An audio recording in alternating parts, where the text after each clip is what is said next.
Halo pemirsa, selamat berjumpa kembali dengan saya Argo Pratomo Nugroho. Kali ini saya tertarik menjumpai seorang pengamat agraria di Yogyakarta, yaitu Insinyur Zelus Siput Lokasari. Saya langsung saja bertanya kepada Pak Siput. Selamat berjumpa Pak Siput. Selamat berjumpa, selamat siang Mas Argo. Ya, Pak Siput, ini saya sebagai wartawan, saya mendengar bahwa ada banyak persoalan pertanahan di Yogyakarta. Salah satunya yaitu tentang perpanjangan HGB yang dilakukan di Badan Pertanahan Nasional. Ada persoalan di sana. Menurut Pak Siput seperti apa, Pak? Jadi begini, Pak Argo. Ya. Memang soal perpanjangan HGB yang Mas Argo maksudkan tadi ada permasalahan. Ya. Itu menyangkut perpanjangan hak guna bangunan yang ada nomenklatur dulunya KPTS. Ya.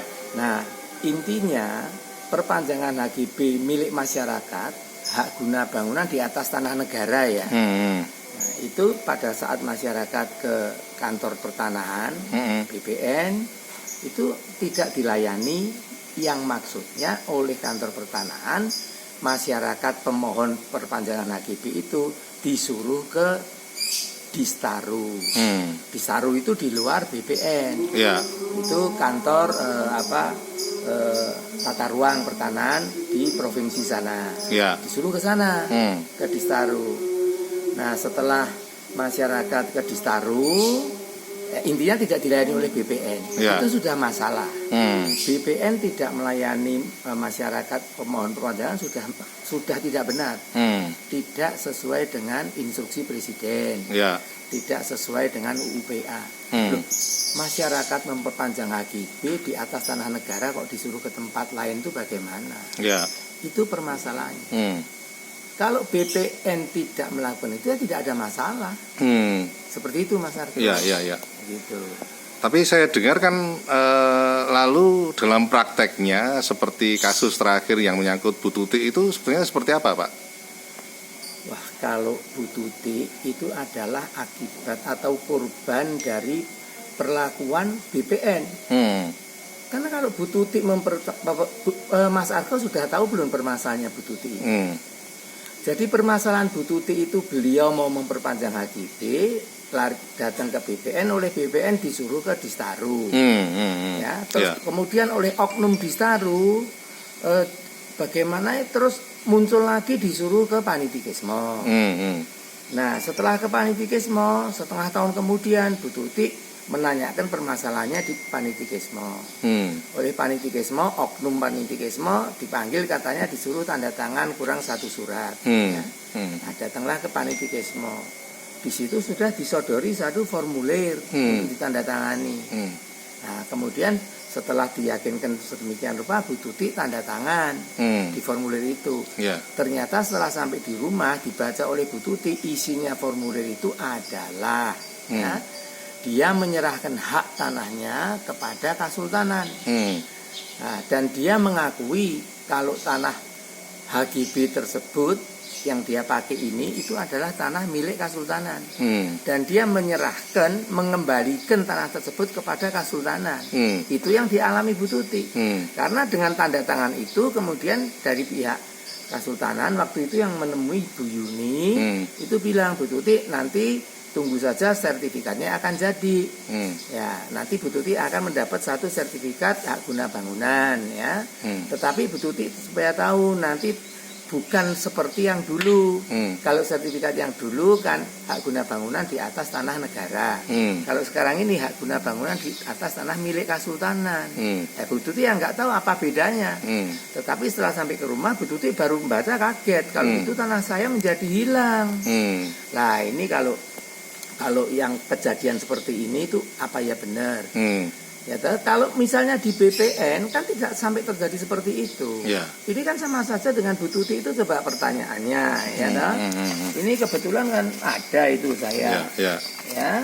Nah, ini Ini kan Mas Argo bisa baca, ini salah satu sertifikat anunya Bu Tuti. Ini kan ditulisnya kan tanah negara. Ya, ya. Ya, jelas ya tanah negara. Tapi BIM salah BIM, setelah dia menyerahkan berkas ke sini, ini kemana ini? Ya, Panitikesmo. Panitikesmo, jelas ya. Itu disuruh tanda tangan ini nggak jelas ini memang. Tapi ini isinya secara sukarela menyerahkan hak kepada Kesultanan dan mengaku bahwa tanah negara yang ada di sertifikat ini itu adalah milik Kesultanan. Nah ini apa ada proses seperti ini? Apa diatur oleh undang-undang? Ya, ya. Apa UUPA mengatur ini? Tidak. Ya. Jadi ini kalau menurut saya ya maaf ya, ini terindikasi adanya praktek-praktek oknum-oknum mafia tanah. Ini tanah masyarakat jadi hilang kok. Ya, ya, ya. Kenapa kok bisa jadi hilang? Ya karena oleh BPN digiring ke sana. Lah penggiringannya ini dasarnya apa? Dasarnya adalah surat gubernur. Ya. Ya. Karena gubernur ini mengatakan tanah-tanah yang KPTS itu supaya melibatkan Bitaru ini kepada BPN.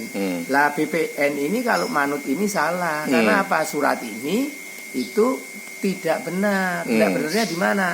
Ini melanggar yang namanya Perda nomor 3 1984 Kepres 33 dan sekaligus UUPA. Urusan pertanahan KPTS ini sejak Sri Sultan Habis IX tahun 1984 sudah diserahkan ke BPN. Semua persoalan agraria diserahkan ke pemerintah pusat, kemudian oleh pemerintah pusat didirikanlah BPN di sini. Jadi KPTS ini sudah diserahkan BPN. Lah oleh BPN sudah diperpanjang. Lah kenapa sekarang Kanwil BPN itu kok manut kepada surat ini? Saya tidak bilang bahwa gubernur kita salah. Tapi mungkin gubernur kita ini lupa. Mestinya BPN memberitahu gubernur. Pak Gub ini nggak benar. Jangan malah justru BPN kok tidak melaksanakan tugas. BPN ini udah tidak melaksanakan, ikut-ikut tidak melaksanakan UUPA. Lah apa benar dia di sini? Akibatnya ya korban yang namanya Bu Tuti tadi. Ya. Oke, sampai di situ dulu Pak Siput. Nanti lain kali saya akan datang lagi ke tempat Anda karena saya melihat ada banyak persoalan tanah yang ada di Jogja ini yang saya yakin Anda bisa berkomentar. Terima kasih Pak Siput. Terima kasih Pak Argo. Nah pemirsa, akhirnya saya Argo Pratomo Nugroho terima kasih atas perhatian Anda. Sampai jumpa.